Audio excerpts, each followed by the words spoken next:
My husband and I paid off over 6 figures of debt on 2 teacher salaries. It took us a long time. I'm not going to lie to you. It took us 4.5 years. And during that time, we were living paycheck to paycheck. So if you're living paycheck to paycheck right now and you want to pay off debt, stick around. I'm going to share with you 5 things we did that actually made a difference. The first thing, and I know you're going to say, everyone says this, but it's true. I had to change my mindset first. I had to stop being the victim in my money story. And I had to say, okay, no one's coming to save me. I'm going to save myself.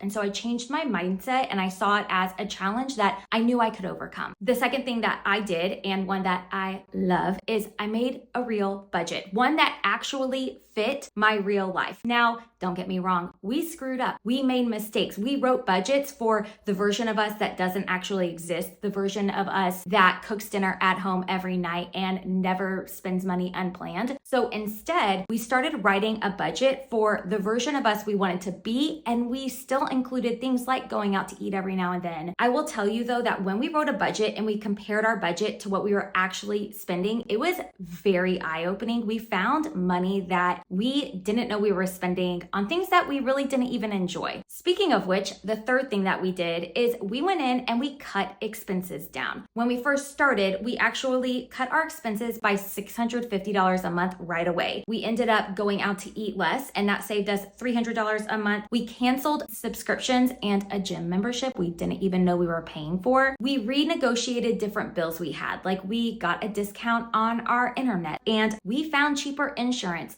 car insurance, home insurance, all the insurance. Once we wrote a budget, found ways to save, we attacked our debt by using the debt snowball method. This basically means that we focused on the smallest balance first. None of our debts at the time had really high interest rates, so this made sense for us, but the goal here was that we had a plan. We knew which debt we were focusing on, and we were sending any extra money to that debt to be able to pay it off. And we can't talk about paying off debt without talking about increasing your income as well. And I know what you're thinking. You might be thinking, I don't want a part-time job. Neither did I. I still don't want something like that. But we still found ways to make extra money that didn't necessarily include signing up for a whole different career or a part-time job. We ended up selling unused items around our house just to get some cash here and there. We did take on side hustles. I dabbled in photography. I did tutoring. My husband taught summer school. So we found ways to make some extra income so that we could take that money and send it to debt. I promise that paying off debt is worth it. It is worth every extra dollar, every extra penny, because in the future, you get to keep all of your money. You don't have to send it to someone else. So if you're living paycheck to paycheck right now and you start thinking, is it even possible? Can I even pay off this debt? You can. You just need the right steps and the right plan to follow.